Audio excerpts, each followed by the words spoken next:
So in 1980, a man strangles a 33-year-old woman with a clock radio cord. Right. He leaves her dead on a bed. And the justice system, after, looking at all the forensic evidence, they essentially decide that it was a tragic accident. A completely accidental sexual encounter gone wrong. Right. And they reduce his murder conviction to manslaughter. Then, 6 years later, that exact same man is out on parole. In a totally different state. Yeah, in Oregon. He finds the home of a 73-year-old woman, goes to the exterior of her house, physically cuts the telephone wire so she cannot call 911, breaks in, and just subjects her to brutal homicidal violence. It's horrifying. It is. And you might be listening to this right now and thinking, how on earth does a judge look at a strangled woman and call it an accident? Or, how does a system just let a lethal predator walk into a new state and escalate his violence like that? It's a massive failure. I was thinking the exact same thing when I first looked at this case.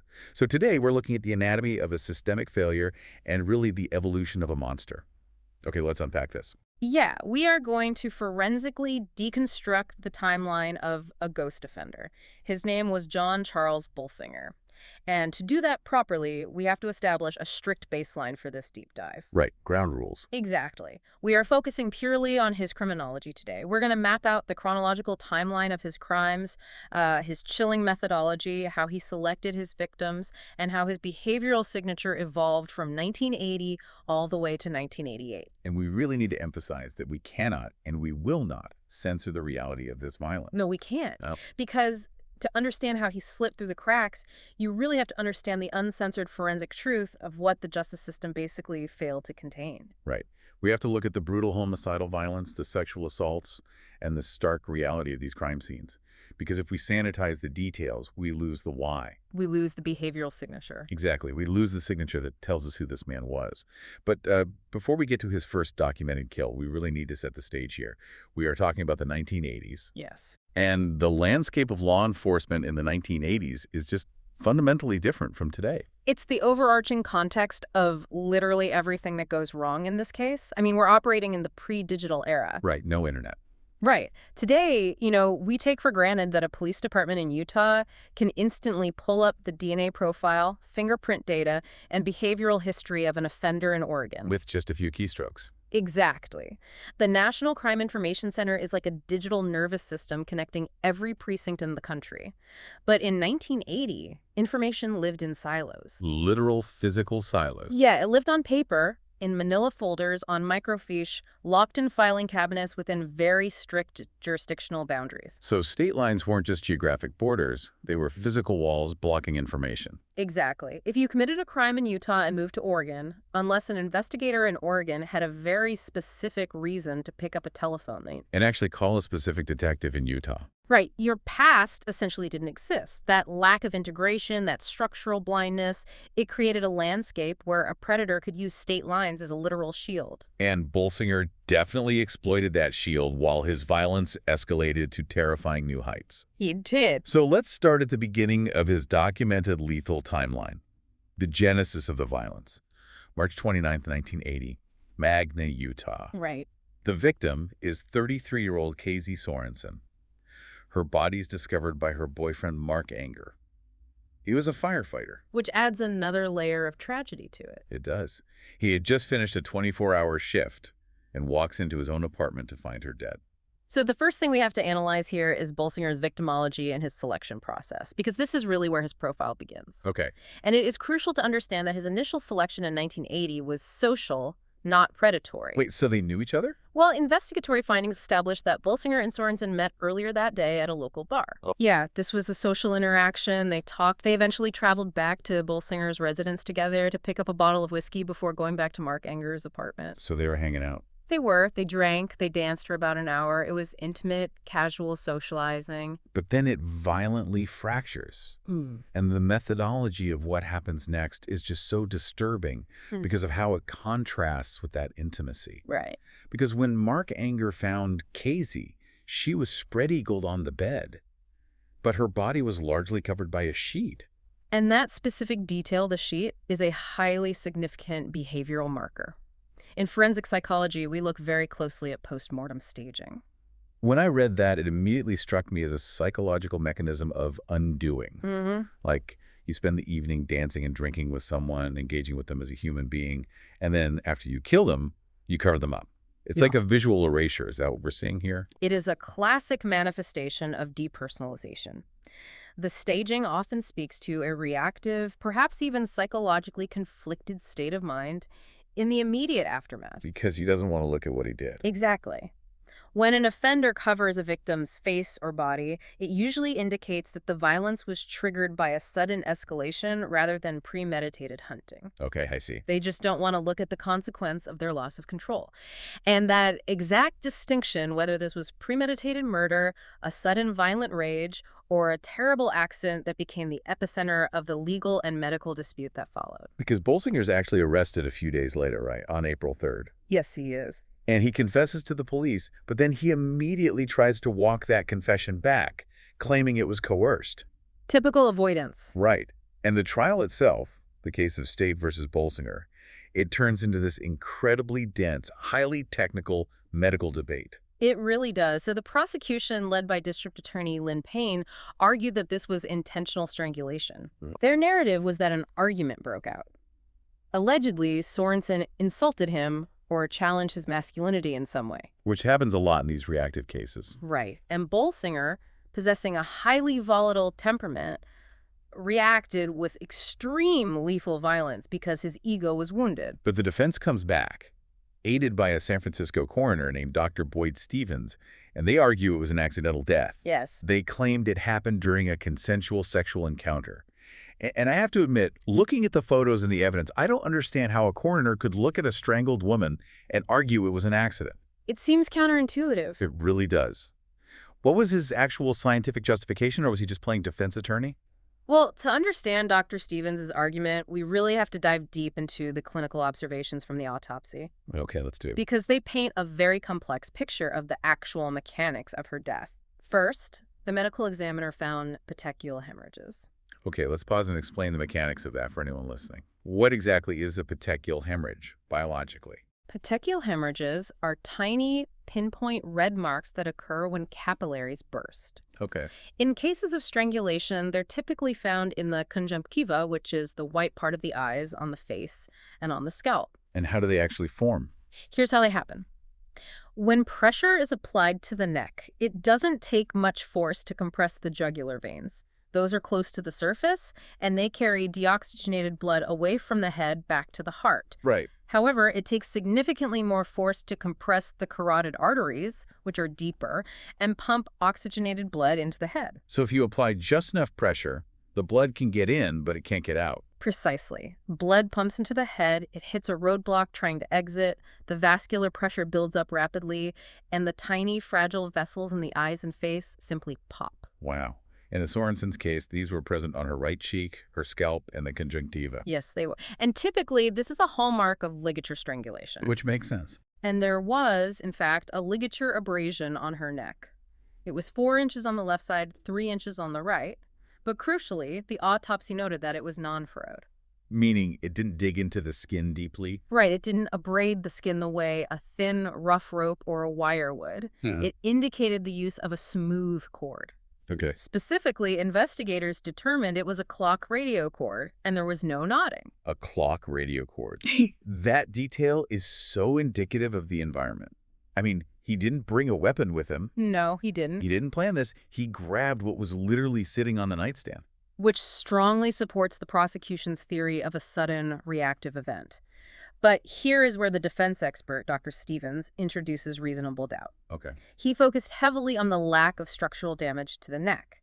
The hyoid bone, which is a small U-shaped bone situated at the root of the tongue in the front of the neck, was completely intact. Okay. The larynx was also intact. But wait, doesn't the hyoid bone survive strangulation sometimes? Like it's not a guaranteed fracture, right? You are absolutely correct. The fracture of the hyoid bone depends heavily on the age of the victim because the bone is more pliable in younger people and the specific angle and force of the compression. So it's not a smoking gun. No, but in a courtroom, an intact hyoid bone is a powerful piece of evidence for the defense. They argued it meant there wasn't an extreme, violent manual struggle with intent to crush her airway. So they're saying he pulled the cord but not hard enough to break anything structurally. Exactly. But she still died. Yeah. So how did Dr. Stevens explain the actual cause of death if the strangulation wasn't the primary intentional killer? Well, what's fascinating here is he pointed to another finding in the autopsy: chest congestion. Chest congestion. Yeah. The medical examiner found significant blood vessel congestion in the upper chest. Dr. Stevens argued that this corroborated the defense's theory of positional asphyxia or chest compression. Okay, explain that. He theorized that Bolsinger's physical weight on Sorensen during the sexual encounter compressed her chest, physically preventing her diaphragm from expanding. So he's arguing that the weight on her chest stopped her from breathing, and the cord was just, what, incidental? He argued they compounded each other. The pressure from the cord on the carotid sinus, which is a cluster of nerves in the neck, slowed her heart and respiratory rates, while his physical weight on her chest hastened the hypoxia. That's a very specific sequence of events. It is. The defense painted a picture of an accidental, chaotic, alcohol-fueled encounter where these factors combined to cause rapid unconsciousness and death without Bolsinger explicitly intending to murder her. I need to stop you there, because that makes no sense to me when you look at his behavior immediately afterward. Let's talk about it. If you're listening to this and trying to reconcile that medical defense, look at the timeline. Right after Casey Sorensen is dead on the bed, what does Bolsinger do? Right. Does he call 911? Does he panic and run out the door? No. He steals her stereo. Yes. He was also charged with theft. He literally unplugs and packs up a piece of audio equipment from the apartment of the woman he just killed. It's chilling. If it was a tragic accident, a terrible mistake, during a consensual encounter where his weight accidentally asphyxiated her, who stops to disconnect a stereo. Nobody with a conscience. To me, that completely fractures the accident defense. It reveals a terrifying, predatory opportunism. It is a profound behavioral tell, and it is exactly why behavioral analysis is so crucial alongside forensic pathology. Because the body only tells part of the story. Right. That theft shows that even in the immediate aftermath of a supposedly reactive or accidental death, his primary cognitive function shifted to personal gain. Wow. He objectified her. The victim was no longer a person, she was an obstacle, and the environment was simply a resource to be exploited. And despite that incredibly cold post-incident behavior, he is convicted of second-degree murder and theft. He is. He goes to prison in Utah. And you'd think, okay, the system worked, a violent offender is off the streets. But this initial crime enters the legal system, and it leads us directly into what I can only call a catastrophic judicial failure. We move forward to 1985. John Charles Bolsinger is sitting in Utah State Prison, and his case, docket number 17736, goes before the Utah Supreme Court on appeal. And in a 3-1 decision, the court completely quashes the second-degree murder conviction. They reduce it to manslaughter. The legal reasoning here is complex but vital to understand because it hinges entirely on the statutory definition of intent. Okay, break that down for us. To uphold a second-degree murder conviction in Utah at that time, the state had to prove beyond a reasonable doubt that Bolsinger had the specific intent to cause grave bodily harm or death. Okay. The appellate court reviewed the forensic ambiguity introduced by Dr. Stevens, the intact hyoid bone, the chest congestion, the lack of a furrowed ligature mark, and they ruled that the state had failed to provide solid evidence of that specific intent. But hold on, wrapping a clock radio cord around a woman's neck, how is that not intent to cause grave bodily harm? What did the court think he was trying to do? The court basically leaned into the defense's narrative that the death occurred as a tragic consequence of an aggressive, perhaps drunken sexual encounter. Unbelievable. Because the physical evidence could theoretically support the weight theory and the accidental pressure theory, the court decided there was reasonable doubt about his explicit, premeditated intent to kill. What did the dissenting judge say? The dissenting judge strongly disagreed, pointing out exactly what you just did, that a cord around the neck is inherently dangerous. But the majority ruled in favor of manslaughter. The real-world consequences of that legal semantic argument are just staggering, because by reducing the conviction from second-degree murder to manslaughter, his timeline in prison just evaporated. Completely. With a murder charge, his parole eligibility would have been decades away. With manslaughter, the clock had essentially already run out based on time served. Wow. And while he's in prison waiting for his release, we actually see another glimpse into his psychology. He becomes highly litigious. Yeah, he starts filing lawsuits. He was one of 4 convicts who appealed to the Utah Supreme Court regarding the lack of adequate research opportunities for civil cases within the prison facility. He's filing civil rights appeals about prison library access while doing time for killing a woman. What does that tell us about his mental state? It demonstrates a sense of entitlement and a deep engagement with the mechanics of the system holding him. He thinks he's smarter than everyone else. Right. Psychopaths often view rules and systems not as moral boundaries, but as puzzles to be manipulated. He understood his rights, he understood how to file grievances, and he was actively utilizing the legal system to serve his own comfort, even as that same system was preparing to release him back into society. That is wild. That appeal about the library was actually rejected in December of 1985, but it didn't matter.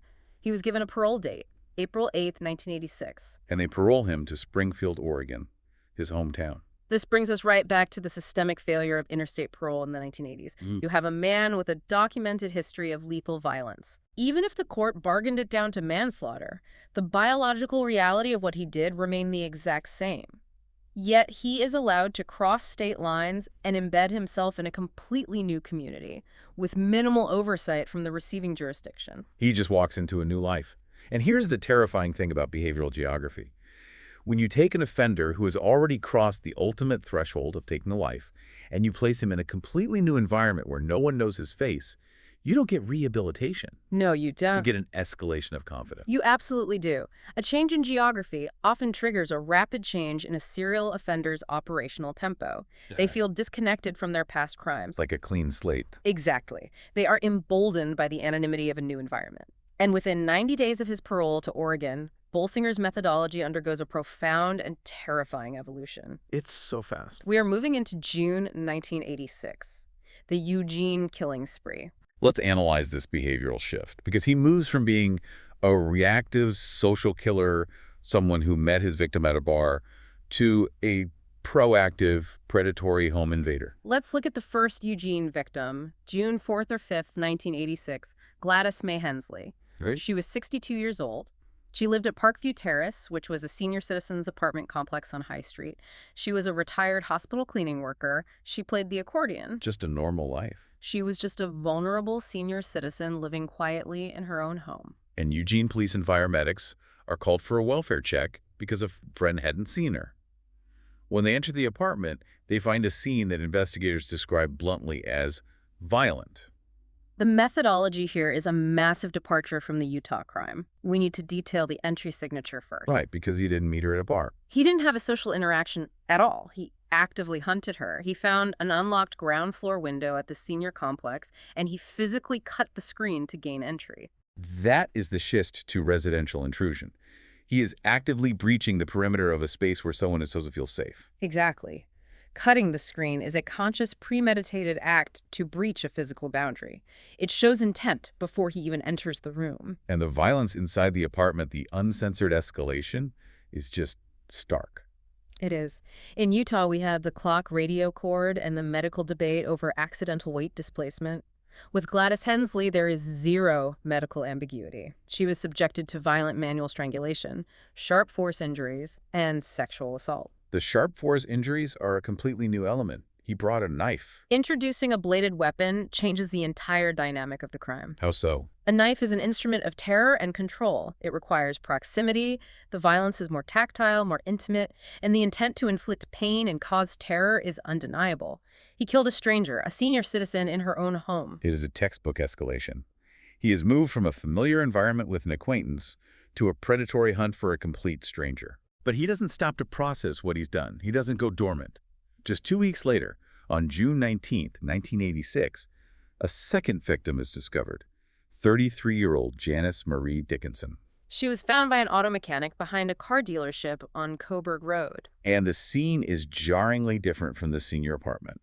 She was found naked, face up, on a steep embankment sloping down from Interstate 105. Again, she suffered brutal homicidal violence and sexual assault. The shift in victimology and location is wild to me.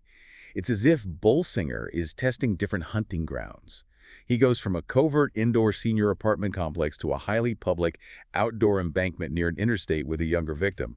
Why the drastic change? Well, if we connect this to the bigger picture, this is where geographic profiling becomes fascinating. These two locations are actually only about 10 blocks apart. Oh, wow. I didn't realize they were that close. They are. The geographic proximity, combined with the shared signature of brutal homicidal violence and sexual assault, immediately signaled to the police that they were dealing with a single perpetrator. But the settings reflect the internal psychological conflict of an evolving serial killer. Like a tug of war between concealment and exposure. Exactly that. The senior apartment provided concealment. It was a controlled indoor environment where he could totally dictate the pace of the assault. Moving to an outdoor embankment shows an escalating boldness, a dark desire to act out his violent impulses, regardless of the environmental risks. Right. But it also shows a catastrophic lack of operational control. An outdoor scene is chaotic. It's exposed to the elements, to traffic, to accidental discovery. So law enforcement in Eugene knew they had a serial killer operating in their city. Yeah. But with 1986 forensics, they were effectively blind. Completely. They didn't have DNA databases to run evidence through. They just had bodies, a geographical cluster, and escalating community fear. But that escalating boldness, that lack of operational control we just discussed when he moved to an outdoor site, that inevitably leads to an offender making a mistake. They get sloppy because they feel invincible. And that mistake happens just a few months later in September of 1986. This is where we get a survivor's account. This is the interrupted burglary in Springfield, and it gives us a step-by-step blueprint of his exact methodology. It is a forensic goldmine. It's September 26th. A woman is asleep in her home in Springfield, and her dog alerts her. Thank goodness for that dog. That animal is the only reason she survives. The dog hears a noise at the kitchen window. Let's walk through his calculated approach because it perfectly mirrors the entry signature of the Gladys Hensley murder. He approaches the house in the dark. He peers through the window to establish that the victim is alone and vulnerable. Right. He slides the window open, and he deliberately, quietly removes a security brace from the slider. It's methodical, it's practiced. He breaches the perimeter and enters the dark living room. But because the dog alerted her, the victim is already awake. She has a flashlight, and she is desperately trying to dial 911 on her telephone. And this is where we see his predatory reflex. His immediate reaction upon entering and seeing her with the phone isn't to run away because he's been spotted. No, it's not. He lunges at her and tries to physically rip the telephone from her hand to silence her. His primary objective upon encountering resistance isn't flight. It's to sever her lifeline to the outside world. He needs to isolate her completely to regain control of the environment. Yes. But the victim fights back with incredible ferocity. She uses the telephone receiver itself as a weapon, striking him with it. Wow, good for her. She hits him with the flashlight. She fights so fiercely that she shatters his illusion of control, forcing him to abort the attack and flee the residence. And in his panicked retreat, he makes a critical error. He leaves physical evidence behind. He drops a down vest, and crucially, a paring knife. Here's where it gets really interesting. He is apprehended shortly after by a Springfield police canine unit that tracks his scent. And when the detectives interrogate him, he pulls a classic evasion tactic. He claims total amnesia. Naturally. He looks them in the eye and says he has absolutely no memory of the event, probably hoping to establish some sort of diminished capacity or intoxication defense. Now, connect the evidence he left behind to the unsolved murders just down the road in Eugene. Think back to Gladys Hensley, the victim in the senior apartment. What was the key new element of trauma in her autopsy? Sharp force injuries. Exactly. And what does he drop at this interrupted burglary? A paring knife. The behavioral connection is right there, staring law enforcement in the face. So why didn't they connect him to the murders right then and there? Like, why wasn't he charged? Because without a DNA database, an abandoned knife is just a piece of metal. You have a circumstantial behavioral echo, but you cannot legally prove that the man who broke into the Springfield house is the exact same man who killed Gladys Hensley. So frustrating. They could only charge him with what they could prove. So he is convicted of the burglary and sentenced to 5 years in prison. And this introduces a crucial criminological concept, incapacitation. Because after he goes to prison for the burglary, there is a sudden lull in the murders in Eugene. The killing stops. Right. If you look at the timeline of the murders without knowing about the burglary conviction, you might think, oh, the serial killer cooled off, he moved away, or maybe he felt remorse and stopped. But no. The lull was not a cooling off period. It wasn't a sudden bout of conscience. It was forced hibernation. The system accidentally caught serial killer on a lesser charge, Mhm. a burglary, completely unaware that they had just taken the Eugene monster off the streets. Incapacitation is often the only thing that pauses a serial offender's timeline. True psychopaths do not stop voluntarily. Right. They do not age out of their dark desires in their 20s or 30s. They stop only because they are physically prevented from accessing victims by steel bars and concrete walls. So he serves time for the burglary. The legal system, in its infinite bureaucratic wisdom, actually transfers him back to Utah for a brief period in 1987 for a parole violation related to the original 1980 murder of Casey Sorensen. Which is just a paperwork shuffle, basically. Yeah. But then, incredibly, they send him back to Oregon in December of 1987, and when he gets out this time, he puts on a mask. He exhibits a classic psychopathic trait, the illusion of normalcy. He enrolls at Lane Community College for the 1988 winter term.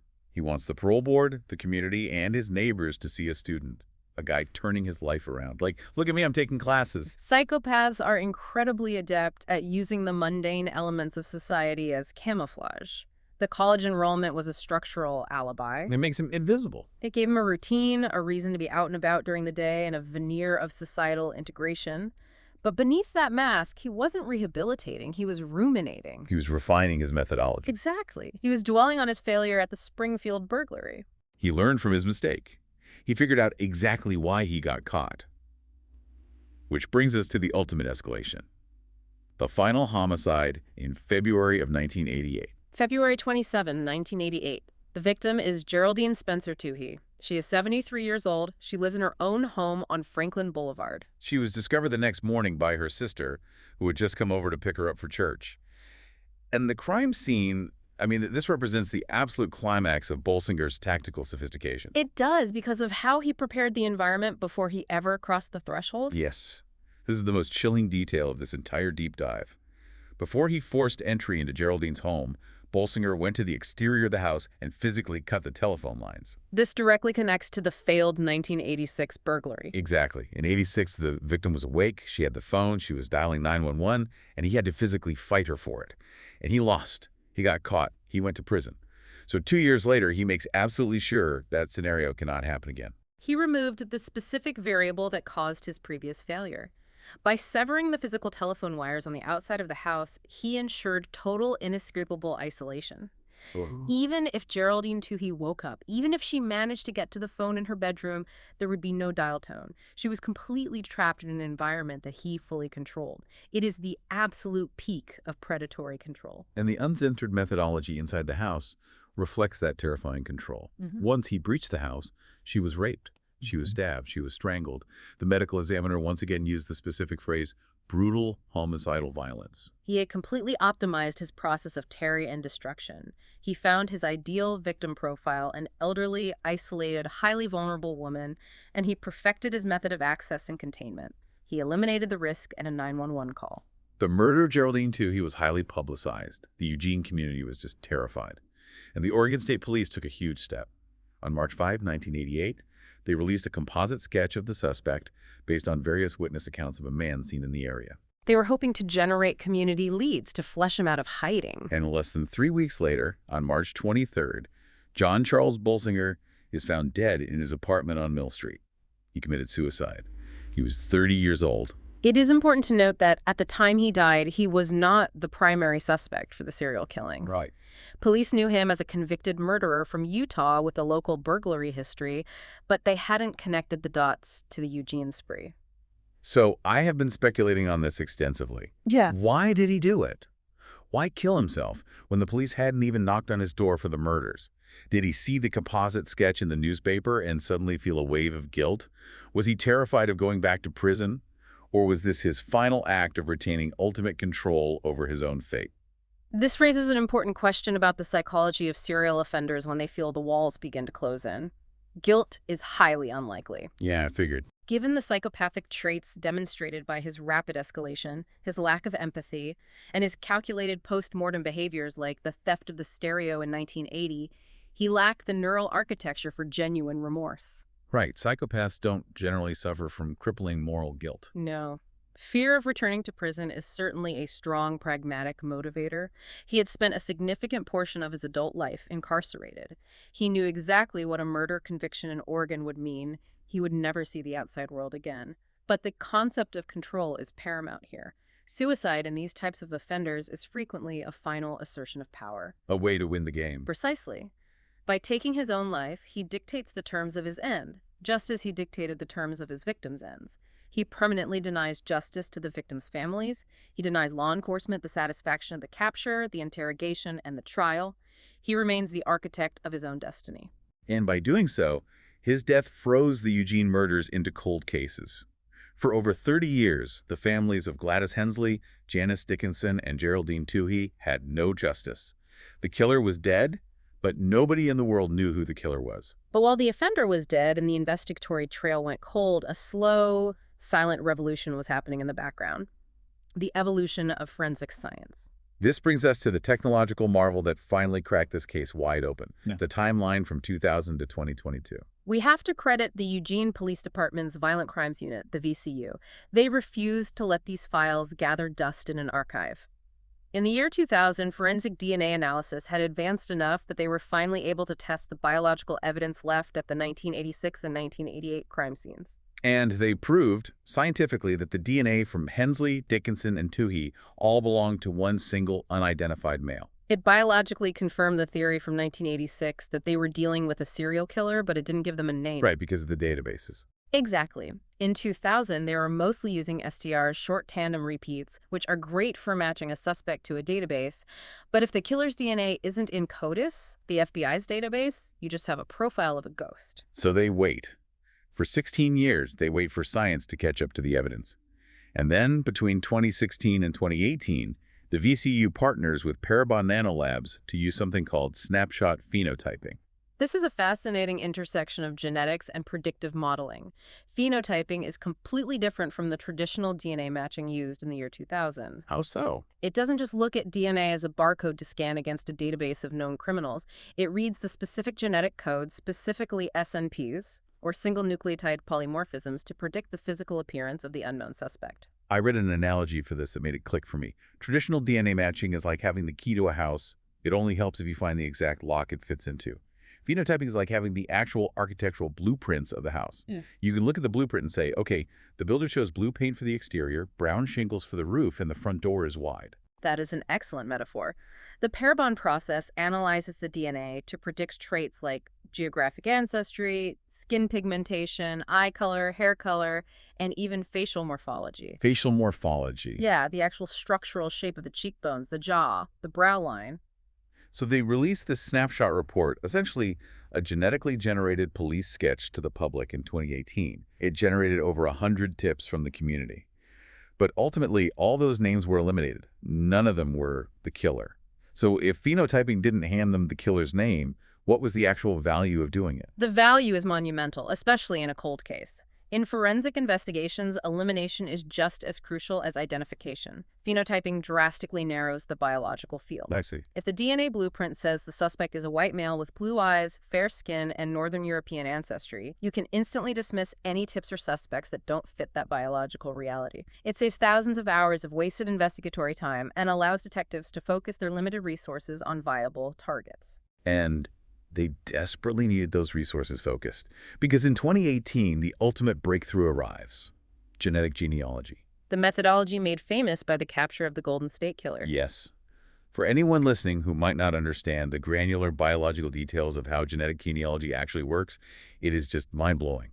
They take the unidentified killer's DNA from the 1980s crime scenes, and they upload it to public commercial genetic databases. These are databases like GED Match, where everyday people have voluntarily uploaded their own DNA profiles, usually obtained from consumer kits like 23andMe or Ancestry, to find distant relatives or build their family trees. Right. And they don't find the killer in there. The killer didn't mail his spit to a lab, but they find his third cousins, or his great-uncle's descendants. How do they know they are related? It's based on finding shared segments of DNA, which are measured in units called centimorgans. Centimorgans, okay. Think of a centimorgan not as a physical distance, like an inch, but as a unit of genetic probability. It measures how likely it is that a specific chunk of DNA was passed down intact together. If you share a high number of centimorgans with someone in the database, you are closely related, like siblings or first cousins. If you share a low number, you might be third or fourth cousins. So the genealogists find these distant cousins, and then they have to do the incredibly tedious work of building massive family trees. They work backward from the distant relatives in the database, digging through census records, birth certificates, and marriage licenses until they find the common ancestors. Like a great-great-grandparent from the 1800s. Exactly. And once they find that apex ancestor, they have to build the trees forward.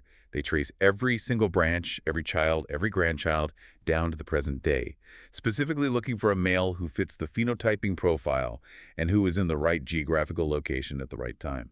It narrowed the massive suspect pool in this case down to just 4 individuals within a single family lineage.